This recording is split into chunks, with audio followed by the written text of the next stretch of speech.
Ceci est un livre audio autogénéré par Google. 1955. À Ouled Arbi, l'histoire était soudain venue bouleverser la vie des habitants. À la fin de l'année dernière, des Algériens téméraires, avec des moyens dérisoires, avaient déclenché l'insurrection sur tout le territoire, contre le colonialiste français installé en Algérie depuis 130 ans, instaurant l'indéfendable, la domination d'un peuple par un autre. Les Algériens de souche, frustrés, relégués au rang de subalternes, spoliés de leurs terres et exploités, ne voulaient plus subir l'humiliation sur leur propre sol. Des attentats avaient été perpétrés simultanément sur tout le territoire. Les actions qui avaient fait des victimes, réveillant brusquement les colons assis sur leurs privilèges. Les événements firent mouche au premier abord. La métropole s'en émut, puis finalement attribua ces exactions à des bandits sans envergure, occultant ainsi les revendications légitimes des Algériens. Mais c'était un fait incontournable. Les Algériens, après avoir combattu héroïquement aux côtés de la France pour la libérer du joug allemand, voulaient à leur tour la liberté. Après plus d'un siècle d'avilissement, le peuple opprimé s'apprêtait enfin à relever la tête. L'histoire était en marche et rien ne pouvait l'arrêter. À Ouled Arbi, comme dans tout le pays, le sujet de l'insurrection occupait toutes les discussions. La montagne se sentait prise d'une frénésie qui lui était inconnue jusque-là, et les débats galvanisaient tout le monde jusque tard dans la nuit. Les montagnards se rendaient visite, discutaillant frénétiquement de quelque chose qui les dépassait pour l'instant mais qu'ils sentaient capital pour le devenir du pays. Pour les montagnards, ces faits de bravoure dépassaient leur entendement. Comment quelques Algériens démunis ont-ils pu défier la toute-puissance coloniale ? À travers ce sursaut d'audace, les montagnards sentaient monter en eux un sentiment de dignité depuis longtemps refoulé. Alors chaque femme, chaque homme était prêt à donner son sang pour recouvrer la dignité. Perché sur la crête de la montagne, à l'est de l'Algérie, Ouled Arbi, composé de quelques mechtas, semblait hésiter entre le ciel et la terre. Les mechtas, hameaux, faisaient office de sentinelles car de là-haut, on dominait toute la vallée à perte de vue. La moindre silhouette ne pouvait échapper au regard perçant des montagnards. On pouvait repérer un potentiel ennemi à des kilomètres à la ronde, et éviter ainsi les mauvaises surprises. Les montagnards étaient des gens pacifiques, et tenaient à leur tranquillité. Ils gardaient jalousement leur territoire, et quiconque décidait de leur porter querelle savait à quoi s'en tenir. Le paysage, d'une beauté presque indécente, se situait à l'est de l'Algérie, entouré de forêts aux chênes centenaires où régnait un silence millénaire semblable aux premières aubes. Dans une lumière éblouissante, la chaîne montagneuse semblait flotter au loin comme suspendue dans l'horizon laiteux, et le soleil éclatant illuminait la vallée d'une intensité inouïe. De ce cadre grandiose, se dégageait une impression d'immobilisme que rien ne pouvait venir perturber. Comme dans toute la montagne algérienne, à Ouled Arbi, le quotidien des habitants était un éternel combat. Loin de toute civilisation, les montagnards étaient malgré tout pourvus d'une profonde sérénité, d'une grandeur d'âme sans égale que les ancêtres leur avaient transmis et qui perdurait vaillamment. Ils vaquaient à leurs occupations, avec les mêmes rites depuis le début de leur histoire. Les journées s'écoulaient ainsi comme si le temps était figé. Ils vivaient dans quelques mechtas, éparpillés çà et là tels des écrins au gré des vallons, composés de gourbies aux toits de chaume, façonnés de leurs mains, aux murs badigeonnés à la chaux et décorés à la peinture végétale pareille à des coins de paradis. Même si l'existence y était rude, ces gens humbles et d'une ténacité à toute épreuve s'en accommodaient courageusement, faisant fi des aléas de leur destinée. Il faut dire que dans leur culture, le fatalisme était passé par là et cette philosophie de la vie arrondissait bien des angles. On disait que c'était ainsi, c'était le destin, la volonté du Tout-Puissant et l'ordre des choses reprenaient plus facilement. À Ouled Arbi, les échos de la guerre arrivaient par bribes. Les nouvelles venaient au compte-gouttes après le souk du village. Les habitants avaient bien vent des embuscades perpétrées çà et là par les moudjahidines, ainsi que des représailles qui s'ensuivaient. Dans les environs jusque-là, aucune action guerrière n'était venue perturber la quiétude des habitants mais l'ardeur au travail avait laissé place à l'incertitude. Avec le recul, le futur n'avait jamais paru aussi incertain et chacun redoutait un jour ou l'autre, une malédiction tombée de nulle part. Zineb était chef de famille. Son mari, immigré en France, ne venait qu'une fois l'an, parfois tous les 2 ans.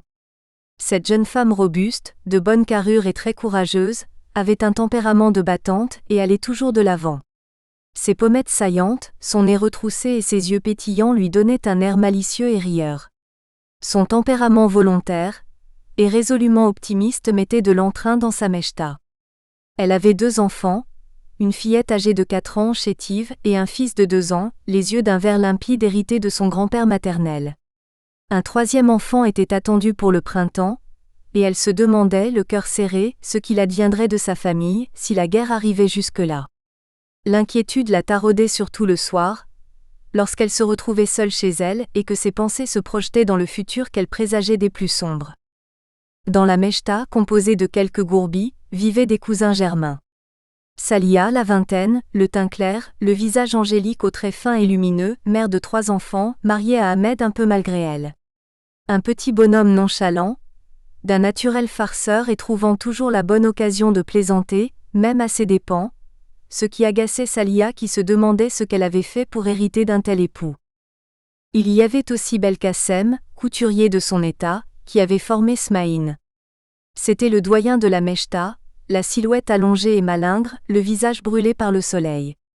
Il venait de perdre sa femme et en avait pris une seconde, de 20 ans sa cadette, ce qui lui avait redonné goût à la vie. Ses enfants pâtissaient du comportement de leur belle-mère, mais lui ne voyait qu'elle. Tout le monde aimait se retrouver devant la maison de Smaïn et Habiba, face à laquelle courait une vigne tentaculaire près d'un eucalyptus centenaire. Smaïn faisait en quelque sorte office de boute-en-train de la communauté. C'est lui qui se rendait au souk du village pour les emplettes des petits et des grands. Avec le vieux Belkacem, c'était la référence en cas de besoin pour un conseil ou pour résoudre un problème.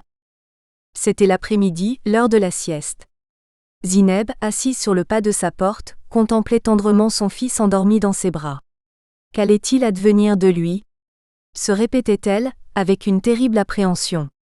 Elle se leva doucement, le déposa sur le lit au fond de la pièce puis sortit de chez elle en serrant son foulard flamboyant sur la tête et rejoignit les cousines chez Habiba en face de chez elle. La sieste, jadis sacrée, n'était plus d'actualité. Les femmes de la mechta étaient là, conversant à bâtons rompus à propos de l'insurrection dans un brouhaha qui traduisait leurs inquiétudes. Habiba, la trentaine comme Zineb, la silhouette élancée et nonchalante, s'affairait devant une cafetière avec une lenteur qui lui était légendaire. Son nez arc-bouté, son visage effilé et ses petits yeux noirs et profonds lui donnaient un charme aléatoire. Cependant elle était attachante et généreuse pour qui prenait la peine de la connaître. Salia porta ses mains fragiles sur son visage arrondi d'adolescente. Qu'allons-nous devenir si la guerre arrive jusqu'ici ? Habiba fit remarquer sur un ton incertain, cherchant d'abord à se convaincre elle-même, tout en versant machinalement le café fumant. Nous n'en sommes pas là. D'ailleurs les Français ne savent même pas qu'on existe. Ils ne connaissent pas la montagne. Nous sommes ici chez nous, et ce n'est pas de sitôt qu'ils risqueront de s'aventurer jusqu'ici. Les femmes, pas vraiment persuadées par son argumentation, ne firent pas de commentaires, n'osant imaginer un tel bouleversement de leur vie, si tranquille jusque-là. Mais ce n'était qu'apparence, car elles étaient conscientes que l'espoir de voir la guerre de loin était en réalité bien mince, et l'angoisse de ce qui se profilait à l'horizon les habitait déjà, malgré leur apparente sérénité pour ne pas ajouter à la morosité ambiante. Elles restèrent là, conversant de choses et d'autres comme pour conjurer le mauvais sort qu'elles sentaient déjà peser sur leur destin. Les semaines suivantes, les embuscades se multiplièrent sur tout le territoire. La guerre qui ne voulait pas dire son nom, s'était bien installée jusque dans les endroits les plus reculés du pays.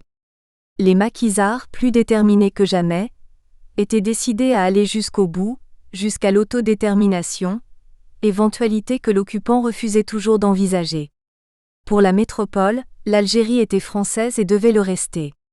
Il n'y avait donc pas de guerre, juste un problème de maintien de l'ordre. Les politiques ne voulaient pas entendre parler des revendications du peuple algérien.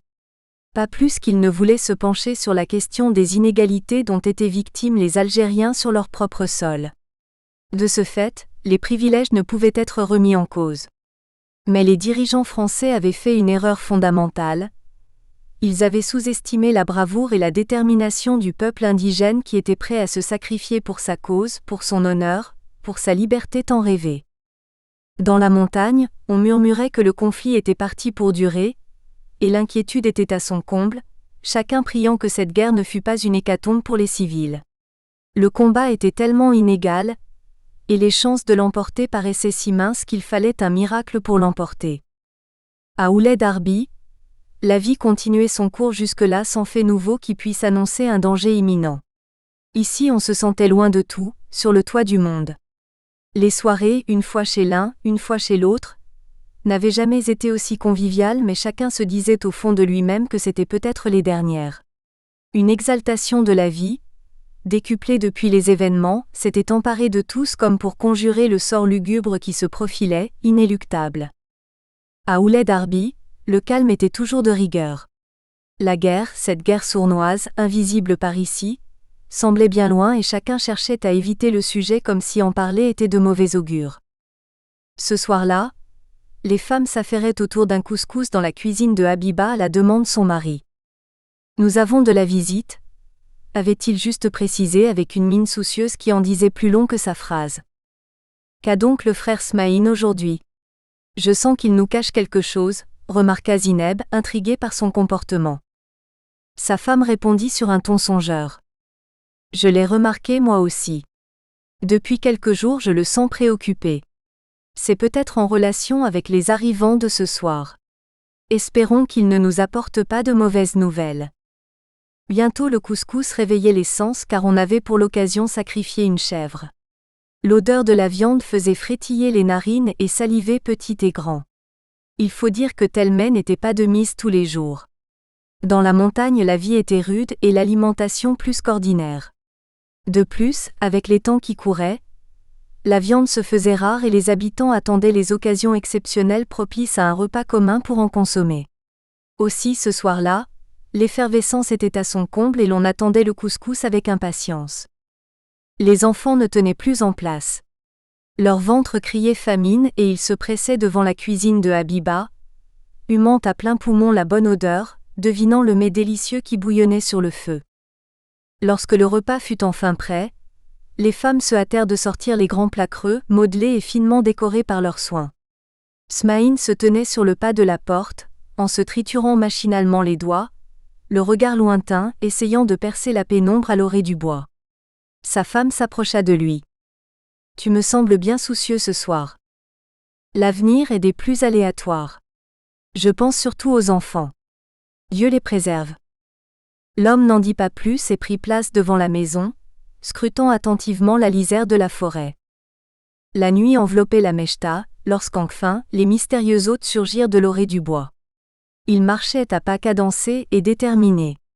Quand ils arrivèrent à hauteur de la cuisine, les femmes, les yeux collés à la porte, essayèrent de les distinguer à travers les rainures. « Ce sont des frères combattants », chuchota Salia. Smaïn alla à leur rencontre d'un pas rapide et leur fit signe d'entrer. « Salam alaykoum, mes frères, soyez les bienvenus. » Les moudjahidines, la barbe imposante et la silhouette chétive, s'engouffrèrent dans la pièce suivis de leur hôte. Les hommes de la Mechta accoururent. Rachid, le mari de Salia, le cousin Ammar, Belkacem et ses deux fils Mohamed et Abed les rejoignirent. Smaïn fit irruption dans la cuisine, impatient. « Hâtez-vous de servir le repas. Les frères ne font que passer, lança-t-il aux femmes en fronçant les sourcils. Les femmes se pressèrent d'apporter le couscous. Elles firent un salam discret, déposèrent les grands plats devant les hommes puis se retirèrent et retournèrent sur leurs pas. Le repas fut pris dans un silence général, ne présageant rien de rassurant. Smaïn s'engouffra à nouveau dans la cuisine, toujours aussi énigmatique. « Le café » ordonna-t-il en rebroussant chemin aussitôt. Habiba se saisit de la cafetière brûlante et sortit, suivie des femmes. Smaïn se leva, s'empara de la cafetière, emplit les tasses et les tendit aux hommes dans une atmosphère glauque. Les femmes prirent place silencieusement au fond de la pièce, attendant les nouvelles avec appréhension. On se regardait furtivement. Les regards allaient surtout en direction du combattant qui semblait être le chef. La bonne trentaine, très amaigrie, le visage émacié et perdu derrière une barbe fournie. Pendant de longues secondes, l'homme semblait chercher ses mots. Enfin il prit la parole sur un ton solennel. Mes frères, mes sœurs, nous sommes ici ce soir car la situation est grave. Le maquis vous appelle. Le pays a besoin de votre courage pour arracher la liberté. Faites passer la consigne dans les mechtas environnantes, et que chaque homme, chaque femme en âge de combattre se prépare à donner son sang pour la patrie. À ces mots, l'assemblée frémit. Les jeunes reçurent comme une onde de choc. Ils bondirent le poing levé et s'écrièrent d'une même voix. Taïa Jazaïr. Vive l'Algérie. Les visages s'assombrirent et subitement prirent une autre dimension, plus responsable. Chacun venait de réaliser qu'une étape décisive allait s'écrire. Les femmes étaient bouleversées par la nouvelle. Elles se voyaient déjà abandonnées à leur sort avec des enfants en bas âge. Un silence étouffant s'abattit sur l'assemblée. Le chef, tout aussi déterminé, poursuivit. Les jeunes hommes sans charge de famille sont appelés. Mais les femmes sont également les bienvenues. Nous avons besoin de leur aide pour la cuisine, la couture, les soins des blessés. Et nous savons par expérience qu'elles sont valeureuses au combat. Vous, les mères de famille, avez aussi votre devoir à accomplir envers la patrie. Vous aurez la tâche d'assister les moudjahidines en ce qui concerne la subsistance. Les frères se rendront régulièrement dans les mechtas, afin de se ravitailler en nourriture et autres besoins de première nécessité. Entreposez toutes vos denrées dans des jarres et enfouissez-les. Soyez prêtes à relever le défi. Notre survie et celle du combat contre l'occupant dépendront en grande partie de votre capacité à nous soutenir. Pour les appeler, dans 2 jours, soyez prêts. Nous viendrons vous chercher ici à la même heure. Le chef se leva. Les autres combattants suivirent. Ils firent un salam bref et d'un pas décidé quittèrent les lieux. Les silhouettes frêles s'enfoncèrent dans la nuit, laissant les montagnards la mine défaite face à leur destin. Ce soir leur vie venait de basculer dans l'inconnu. Maintenant tout pouvait arriver. Le temps du sacrifice était venu. Une ombre redoutable, l'ombre de la souffrance, des pleurs et de la mort s'abattit sur la montagne. Cette nuit-là fut longue. Les nuits à venir s'annonçaient interminables. Dans les environs proches, il y avait une dizaine de mechtas, implantés par-ci par-là, imbriqués dans des massifs pas trop loin les unes des autres. Après la visite des moudjahidines, c'était l'effervescence. Dans chaque mechta, l'ordre de rejoindre le maquis s'était propagé à une vitesse folle. Des hommes mais aussi des femmes, toute une jeunesse pleine de fougue s'était portée volontaire. Les mères qui avaient un fils ou une fille en âge de combattre devaient se résigner à les voir partir avec la crainte de ne pas les voir revenir, mais tellement fières aussi, essayant de surmonter toutes les appréhensions avec dignité. Dans la mechta voisine, une jeune fille prénommée Farida s'enflammait en faisant les 100 pas autour de la maison. Elle avait un petit qui venait juste de faire ses premiers pas, et son mari, immigré en France, n'avait plus donné signe de vie depuis des mois. C'était décidé. Elle allait se porter volontaire pour le maquis. Il lui restait à convaincre sa belle famille ainsi que ses parents. La jeune femme annonça la nouvelle à sa mère. Celle-ci sentit ses jambes se dérober et tenta désespérément de l'en dissuader. « Ton frère nous quitte et tu veux en faire autant ? 2 enfants dans la famille, nous n'y survivrons pas. Tu peux abandonner cette idée ?» avait-elle dit sur un ton autoritaire. Mais depuis l'insurrection, le comportement des jeunes filles avait soudain changé. D'une grande réserve, caractéristique aux femmes de la montagne, elles étaient passées ouvertement à la revendication et demandaient, la tête haute, le droit de prendre part au combat au même titre que les hommes. Farida, sans sourciller, soutenait le regard de ses parents. « Ma décision est prise. Je rejoindrai le maquis avec mon frère. » Ce fut en tout une dizaine de jeunes filles des environs, qui étaient prêtes à endosser l'uniforme et à remettre le cours de leur vie en cause. Les hommes étaient plus nombreux, parfois 2 par famille. Mohamed, le fils de Belkacem, fit partie de cela mais son frère Abed, encore gringalet, fut recalé. On lui conseilla de remettre son engagement à plus tard. Dans la montagne c'était l'effervescence. L'heure était grave. Les jeunes se rassemblaient pour les derniers commentaires au sujet de leur engagement au maquis. Cette sourde envie depuis si longtemps refoulée, de vouloir en découdre avec l'ennemi, émergeait aujourd'hui comme une évidence. Comme si chaque Algérien, chaque Algérienne avait attendu ces instants depuis toujours. Enfin le peuple allait pouvoir relever la tête. Dans ces moments graves, chacun était conscient de l'instant historique. Leur vie n'avait plus aucune sorte d'importance. Leur seul but, sauver leur honneur. Ce soir-là, devant la maison de Smaïn, les jeunes engagés attendaient fébrilement les moudjahidines qui devaient venir les emmener au maquis. Les jeunes filles volontaires, un peu à l'écart, le foulard encore sur la tête, se préparaient à entrer dans l'histoire. Tous ces jeunes étaient à l'aube de leur existence, l'âge de l'inconscience et de la naïveté, prêts au sacrifice suprême. Leur vie allait basculer. Le destin les attendait à l'orée de la forêt. La nuit enveloppait la Mechta, lorsque les moudjahidines firent leur entrée. Le moment était grave, les souffles palpables. Des jeunes à peine sortis de l'adolescence étaient en passe de quitter le cocon familial. Une nouvelle ère allait voir le jour. L'ère de l'incertitude et du sacrifice. Peut-être l'ère de la liberté au bout du parcours, du moins ils en rêvaient. Pour un long moment le temps s'était arrêté. Les moudjahidines prirent place dans la pièce. On leur apporta le dîner, qu'ils prirent rapidement. Leur esprit était ailleurs. Puis l'un d'eux se leva et saisit un baluchon qu'il ouvrit. « Tenez, ce sont vos tenues de combattants. Que Dieu vous agrée. Changez-vous pour que nous puissions prendre la route au plus vite. Le trajet est long et hasardeux jusqu'au campement. » Les familles écoutaient en silence, les gorges nouées, les larmes au bord des yeux. L'émotion était à son comble. Les jeunes filles s'éclipsèrent pour enfiler les tenues. Quelques instants plus tard, elles se présentèrent dans les treillis de combat avec des allures surnaturelles. Les femmes les contemplaient avec admiration.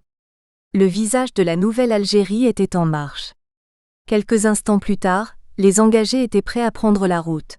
« Taya Jazaïr » s'écrièrent les femmes en lâchant des youyous survoltés. Le moment des adieux venu, chacun s'efforça de maîtriser son émotion. La mère de Farida était ébranlée. Elle voyait partir ses 2 enfants, et ignorait si elle les reverrait un jour. Des soubresauts refoulés encombrèrent sa gorge, et les larmes inondèrent ses yeux rougis. Après des embrassades poignantes, le chef donna le signe du départ. Les femmes sortirent derrière les combattants, les suivirent du regard jusqu'à l'orée du bois jusqu'à ce qu'ils s'enfoncèrent dans la nuit. L'histoire allait bientôt s'écrire, de larmes et de sang. Depuis le départ des jeunes pour le maquis, l'inquiétude avait gagné la montagne. Les familles vivaient dans la crainte de mauvaises nouvelles. Chaque jour amenait des échos d'embuscades tout près de chez eux. Les pertes humaines s'accumulaient, et les parents s'attendaient à chaque instant qu'on vînt frapper à la porte pour leur annoncer le pire. Les lendemains devenaient précaires, et chacun essayait de s'accrocher à un semblant de vie. Nous espérons que vous avez apprécié cet aperçu. Pour continuer à écouter ce livre audio sur Google Play Livres, utilisez le lien dans la description de la vidéo.